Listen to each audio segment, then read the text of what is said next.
मेरी first job Netherlands में 7 दिन के अंदर अंदर लग गई थी।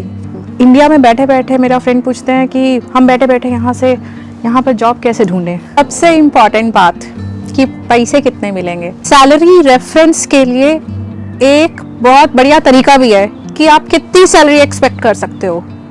बताऊं? हाय गाइस, नमस्ते फ्रॉम एम्स्टर्डम।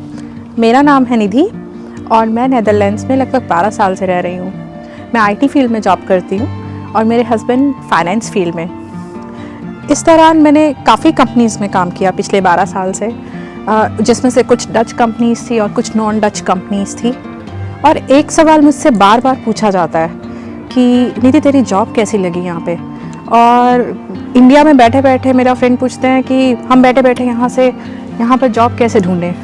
तो मैं आपके साथ अपना कुछ एक्सपीरियंस शेयर करना चाहती हूँ। मैं कोई जॉब कंसल्टेंट नहीं हूँ, बट मैं अपने एक्सपीरियंसेस शेयर करना चाहती हूँ आप लोगों से। तो आज मैं आपके साथ शेयर कर रही हूँ how I got my first job in Netherlands का वर्क वीज़ा और dependent visa, relevant job sectors for Indians in Netherlands and language concerns, work culture in Netherlands versus India, job search करने का process और apply करने का process, और salary expectations इन Netherlands. तो guys, इस वीडियो को एंड तक ज़रूर देखें और अगर आपको ऐसा कंटेंट यूज़फुल लगता है तो आप प्लीज़ सब्सक्राइब करें हमारे चैनल को, ताकि ऐसा कंटेंट आप तक ऑटोमेटिकली पहुँचे। तो मेरी फ़र्स्ट जॉब नेदरलैंड्स में 7 दिन के अंदर अंदर लग गई थी। फर्स्ट 7 डेज़ में मेरी जॉब लग गई थी यहाँ पर। मैं नेदरलैंड्स में डिपेंडेंट वीज़ा पर आई थी, तो मेरे हस्बैंड ऑलरेडी यहीं पर थे, तो मैं डिपेंडेंट वीज़ा पे यहाँ पर आई। मैंने इंडिया से ही जॉब अप्लाई करनी स्टार्ट कर दी थी और जो मेरी फ़र्स्ट जॉब लगी थी वो एक रिक्रूटमेंट एजेंसी है, उनके थ्रू लगी थी। सबसे पहले वर्क परमिट और वीज़ा। तो नेदरलैंड्स में जॉब करने के लिए आपको वर्क परमिट की ज़रूरत होती है। वर्क परमिट को MVV भी बोलते हैं, और जो वर्क परमिट होता है आपका एम्प्लॉयर स्पॉन्सर करता है। सपोज करो कि आपको कॉन्ट्रैक्ट 1 साल का मिला है, तो अगर आप अप्लाई करोगे अपना वर्क परमिट, जनरली आपको 1 साल का वर्क परमिट मिल जाता है। और अगर आपका जो कॉन्ट्रैक्ट है इंडेफिनाइट कॉन्ट्रैक्ट है, जिसकी कोई एंड डेट ही नहीं है, तो उस केस में वर्क परमिट आपको 5 साल का इशू हो जाता है। और जो वर्क परमिट होता है वो एम्प्लॉयर स्पेसिफिक होता है। जैसे कि आपने कोई कंपनी स्विच करनी है, तो आपका नेक्स्ट एम्प्लॉयर जो होगा वो आपके वर्क परमिट का ध्यान रखेगा। इसका एक एक्सेप्शन ये है कि अगर आप डिपेंडेंट वीज़ा पे आए हो अपने पार्टनर के साथ, तो आप डिपेंडेंट वीज़ा पे आकर भी यहाँ पर अपने लिए जॉब सर्च कर सकते हो। Unlike other countries like US की, अगर आप पार्टनर के साथ जा रहे हो तो आपको जॉब ढूंढने में वहाँ पे मुश्किल होगी, बिकॉज आपका वीज़ा अलाउ नहीं करता। लेकिन नेदरलैंड्स में अगर आप डिपेंडेंट वीज़ा पे भी आए हो तो भी आप जॉब के लिए अप्लाई कर सकते हो, जैसे कि मैंने किया था। मैंने क्या किया था, डिपेंडेंट वीज़ा पे आई थी, जॉब अप्लाई की, जॉब लग गई। उसके बाद मैंने अपना जो वीज़ा था उसको भी इंडिपेंडेंट में कन्वर्ट करा लिया था, तो वो मेरे लिए अच्छा हो गया था एक तरह से। और अब है relevant job opportunities for Indians in Netherlands. तो नेदरलैंड्स जो है बहुत छोटू सा कंट्री है, आपको वर्ल्ड के मैप पे या ग्लोब में दिखेगा भी नहीं है कहाँ पर है, लेकिन जो इसकी इकॉनमी है वो 16th highest in the world है। तो काफ़ी स्ट्रॉन्ग कंट्री है इन टर्म्स ऑफ इकॉनमी। और यहाँ की जो 80% जनता है वो सर्विस सेक्टर में ही काम करती है। जो यहाँ की जॉब मार्केट है लार्जली डिवाइडेड है 2 ग्रुप्स में, कुछ इंग्लिश स्पीकिंग और कुछ डच स्पीकिंग जॉब्स के लिए।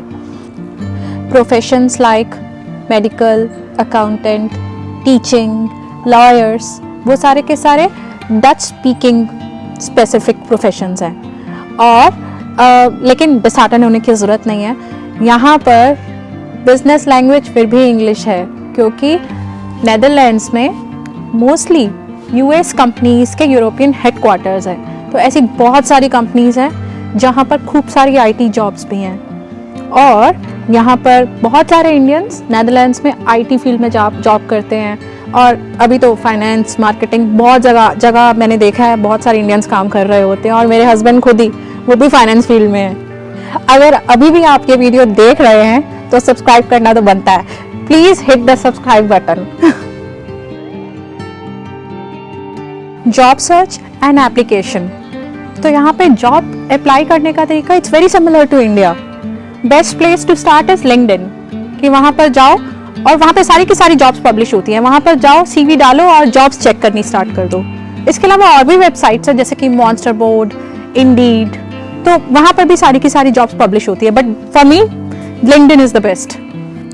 तो ये सारी वेबसाइट्स के लिंक मैं डिस्क्रिप्शन बॉक्स में डाल दूँगी, आप जाकर चेक कर सकते हैं वहाँ पर। इसके अलावा बहुत सारे कंसल्टेंट्स भी हैं जिनको आप डायरेक्टली लिंक्डइन के थ्रू भी कनेक्ट कर सकते हैं, कॉन्टैक्ट कर सकते हैं। वो आपकी फर्स्ट जॉब ढूंढने में भी आपको रेलेवेंट कंपनीज के पास रेफर कर सकते हैं। जैसे मेरी जॉब लगी थी, जो फर्स्ट जॉब, वो एक रिक्रूटमेंट एजेंसी के थ्रू ही लगी थी।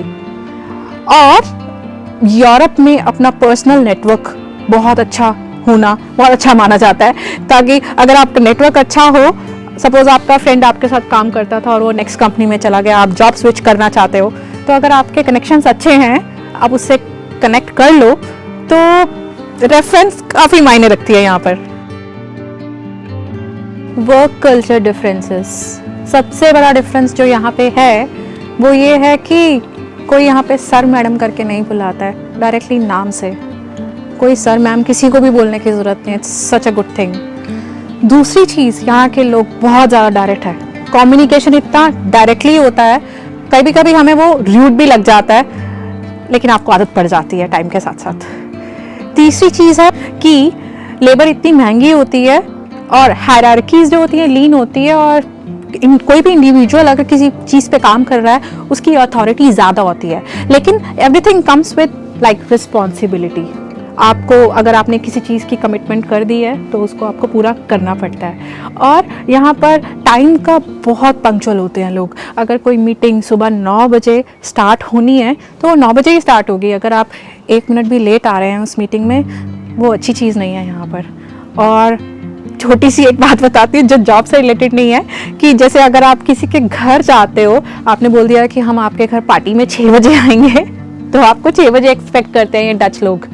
हमारा इंडियंस का थोड़ा बहुत फ्लेक्सिबिलिटी चल जाती है, लेकिन अगर डच के घर जाना है तो वो लोग ऑन द टाइम आपको एक्सपेक्ट करते हैं।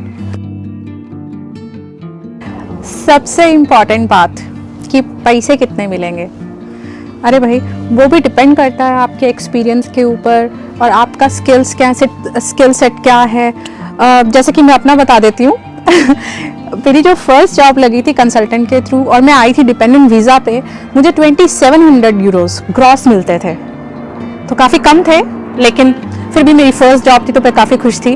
और यूजली जब आप हाईली स्किल्ड माइग्रेंट वीज़ा पे आते हो, जो SM वीज़ा भी बोलते हैं, तो उसमें आप ये लगा लीजिए बिटवीन 4000 एंड 8000 9000 और मे बी मोर और लेस, यही रेंज रहती है।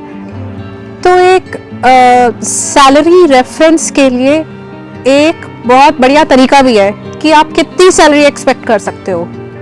बताऊं वो है एक वेबसाइट ग्लासडोर। उसमें आप अपना एक रेलेवेंट एक्सपीरियंस डालें और उसमें और अगर किसी कंपनी के लिए अप्लाई कर रहे हो तो आपको यूजुअली एक रेंज मिल जाती है कि आपको फॉर इंस्टेंस 60,000 to 80,000 इस सैलरी में मिल जाएगी जॉब।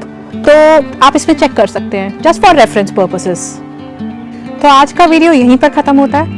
अगर आपके पास कोई स्पेसिफिक क्वेश्चन है, it could be anything, student visa या मेरी जर्नी के बारे में या कोई एक स्पेसिफिक सेक्टर के बारे में, तो आप मुझे कमेंट सेक्शन में कमेंट कीजिए और मैं उसको कवर करने की कोशिश करूँगी फ्यूचर में।